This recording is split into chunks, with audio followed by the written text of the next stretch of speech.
The Dark Angel, Book 2, A Gathering of Gargoyles, Chapter 5, The Keeper of the Light. Iriel followed the keeper into the tower. A spiral stair ascended the wall. Iriel and her guide emerged onto the top of the tower. A vaulted roof rose overhead. The wind gusting off the sea of dust was strong. At the centre of the open chamber stood a dark dais, upon which lay a ring of silver metal, set with spires like a crown. From each point rose a small blue tongue of flame. "What is it?" Iriel asked, leaning nearer.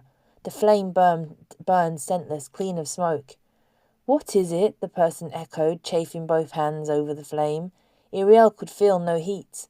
"The beacon, of course. This is a lighthouse, wayfarer. What did you think it was?" "Lighthouse?" murmured Iriel. The word felt strange upon her tongue. "What is a lighthouse?" The other gave a snort and wheezed. After a moment, Iriel realized this was laughter. "It makes a beam to warn ships off the rocks and show the mariners the only safe landfall hereabouts. What else? How is it you have piloted all the way across the sea of dust and never heard of a lighthouse?" Iriel had no time to make reply. The keeper sighed. "I remember. Before they stopped coming, how big the ships used to lie off the coast. I with my raft ferried their goods to the shore. Then there was work and never a wreck." The keeper glanced sharply at Iriel. "You'd not have wrecked your craft either way, farer, if only you'd followed the beam." Iriel shook her head. "I saw no beam." The person eyed her. "No one finds the gap by chance," it said. "The ancients made these towers, you know, to guide the pilgrims over the sea, and then inland across the steeps. They are all connected deep underground, so that when whatever is fed, the others flare."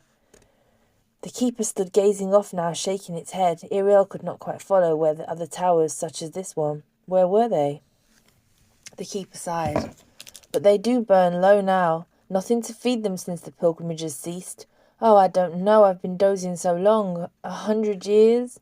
It nodded then. "Yes, most perilously low. Well, I've a remedy for that. Keep wide." Iriel fell back at the other's gesture. It cast the seed of her apricot upon the dais.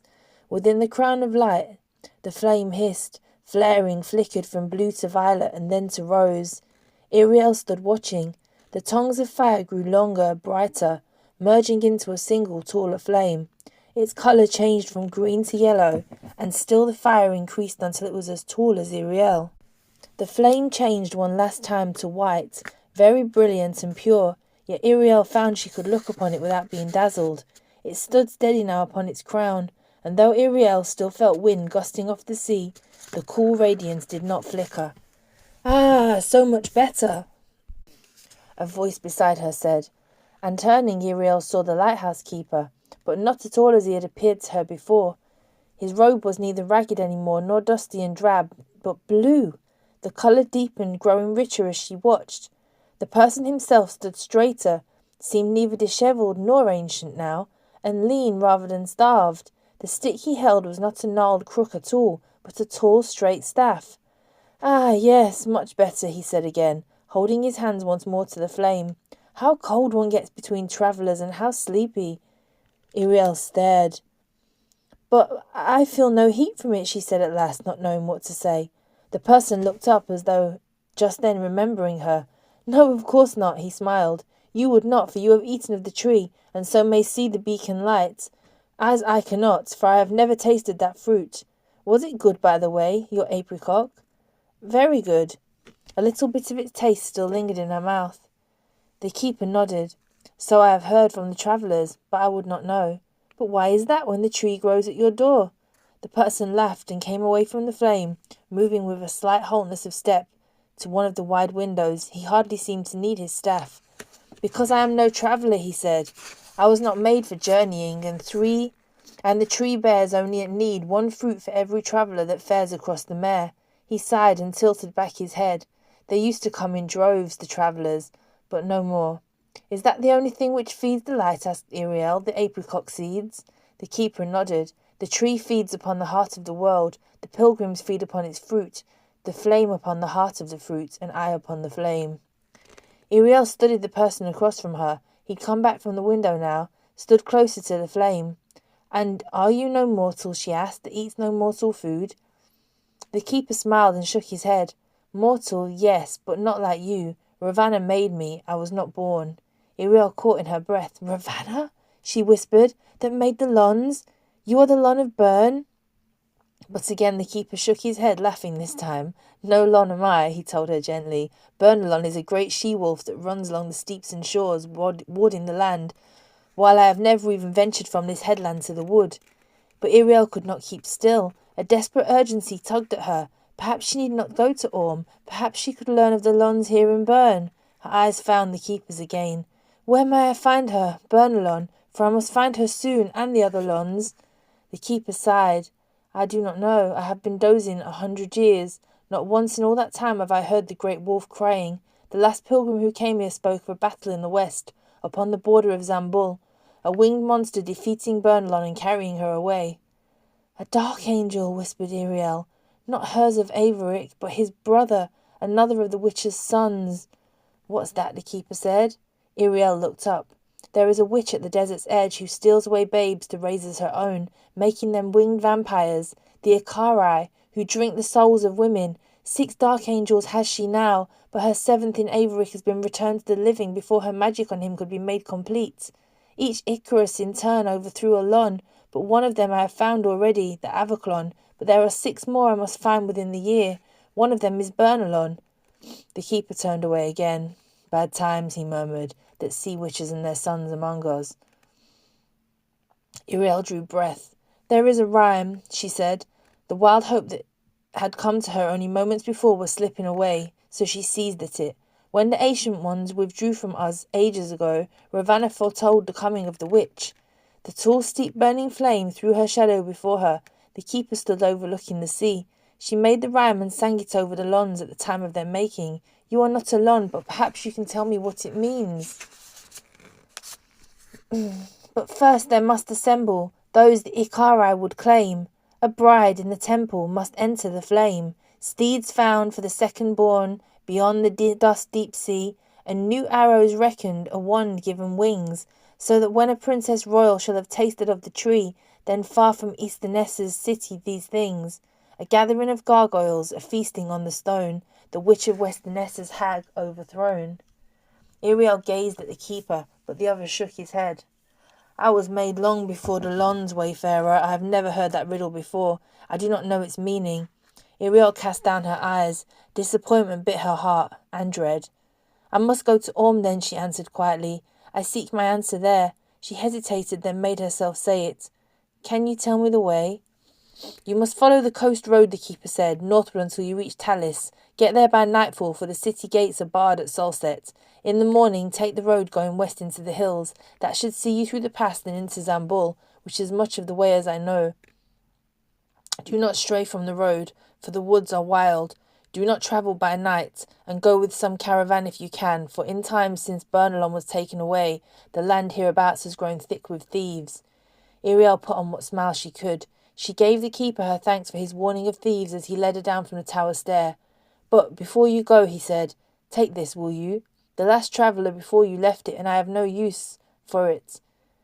He laid one hand upon a peg beside the door. Iriel had not noticed it before. The garment the keeper was holding out was very small, the outside pale cream or grey. Its colour seemed to move and shift. The inside was some darker thread. Iriel threw it about her shoulders and found to her surprise exactly it was the right size.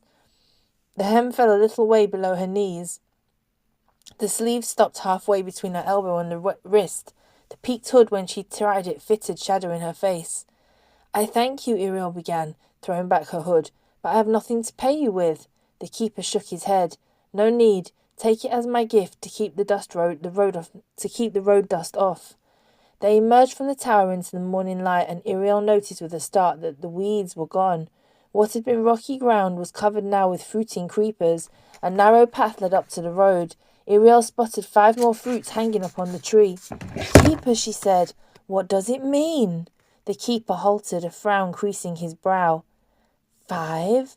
5 more travellers upon their way across the sea of dust? A new feeling of unease overtook her. Why, she could not say. She expected no pursuit from Mr. Ness. The keeper stood considering, and at last he shook his head.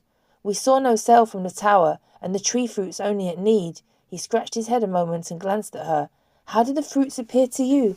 Iriel gazed at them, puzzled. "They look exactly the same as the first one, reddish gold and shining in the light." "Then they must be yours then, because the tree never fruits the same twice, a different gift for each that comes." The keeper went to the tree, and Iriel followed her. "I have not seen such a thing before, that one wayfarer should receive so much." He pulled the ripe fruits from the bough. "Take them," he said. "It must be you will have need of them." Iriel slipped them carefully into the yellow silk wrapping her bandolin. The keeper walked with her as far as the road. "But save the seeds," he said.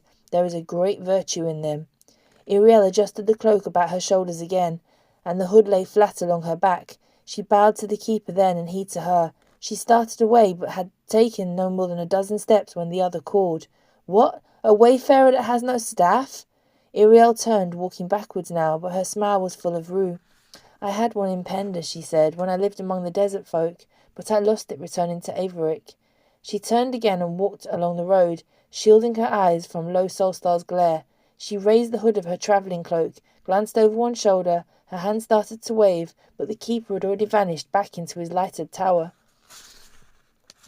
Iriel fared steadily north. The road threaded along between the wood's edge, the brink of the cliffs overlooking the shore. She walked for a very long time with neither hunger nor fatigue. Sometimes she unwrapped her bandolin, reciting the tales she'd learned in Isterness, how the young Lady Silver had been courted by a stranger, a bold prince of Averick, and gone with him for a time to be his wife in Westerness, and other stories.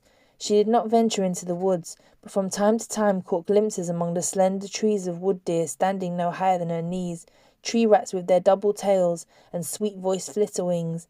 Then suddenly it was noon. She had been walking with her hood thrown back for the past few hours. Iriel halted astonished, staring up at the black starry heavens. Solstar, like a brilliant jewel, blazed nearly at its zenith. Raising her hood, she sat down against the tree at the wood's edge. Its boughs leaned out over the road. "Have I truly travelled half a day-month without pause?" she murmured. Even now the taste of the apricot lingered in her mouth. She had no time to murmur more, for just at that moment, nearly directly overhead, she heard a great clapping and beating like the slapping of a sail. "Now where can she have vanished?" a weary voice muttered. "I was certain I spotted someone very like her faring along this road." Ariel scrambled to her feet. She peered up through the twining branches. A long-billed bird hovered with difficulty just above her. It had a long neck and strong wings, snowy white, and was clutching something unwieldy, straight and dark.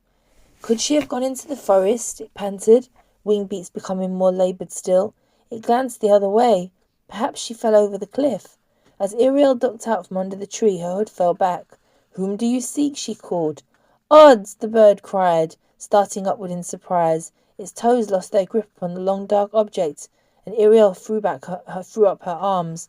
She fell back a step, realizing too late that only brought her more directly beneath the falling shaft.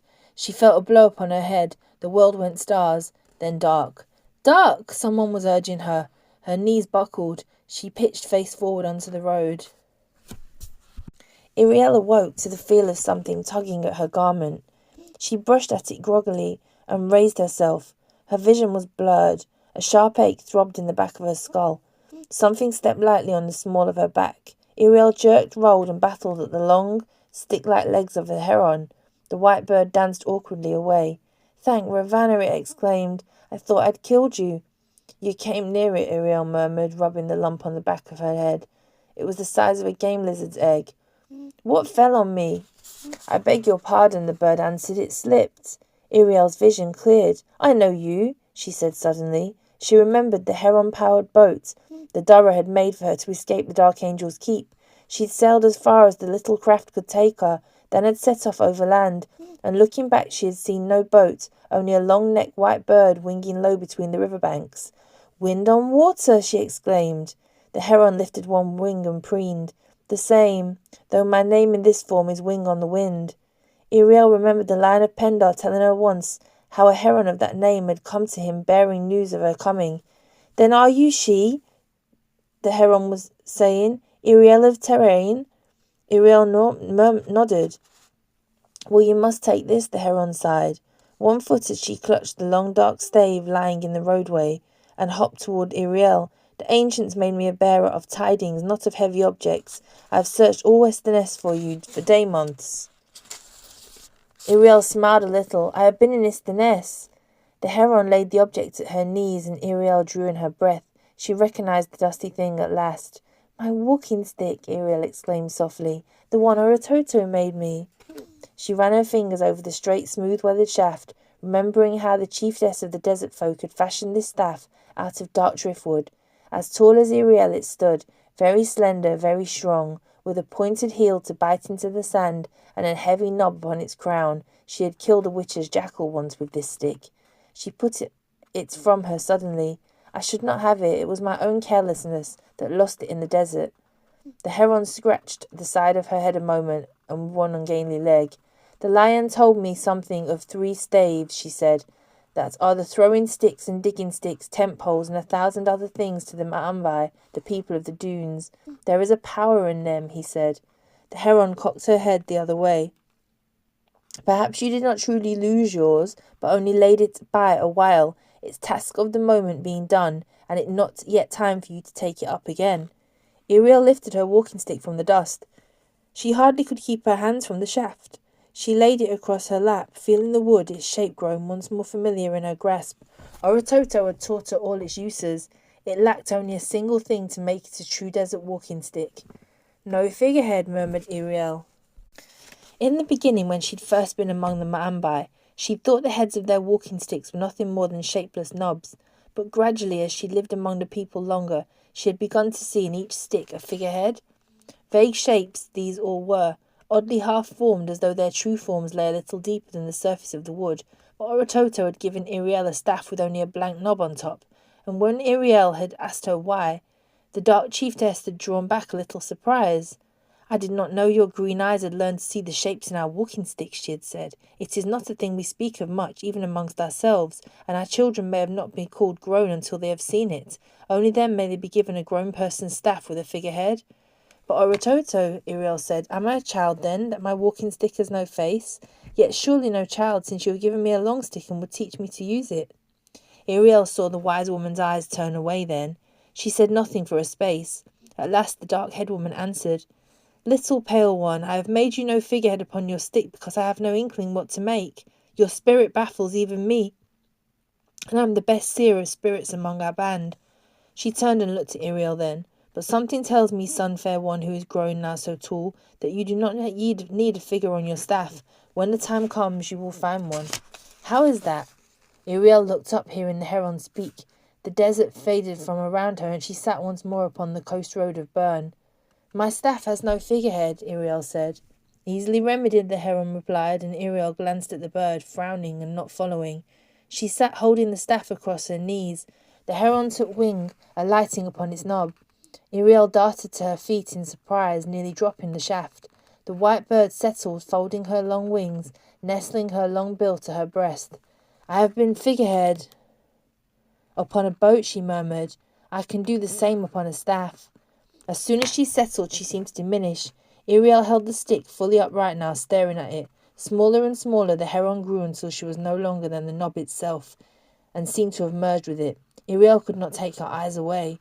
How have you done that? She cried. I thought it was only Adara's magic made you a boat and then into a bird again. The heron laughed, in a soft clucking laughter.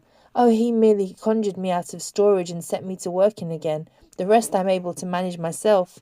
Iriel still studied her. What are you? She said. The white bird shrugged and seemed to have grown suddenly sleepy. A mere plaything of the ancients that they left behind, a bringer of tidings, a messenger. I can pick locks and open doors, gain access where the way is barred, find hidden paths and things disguised. But I'm weary now.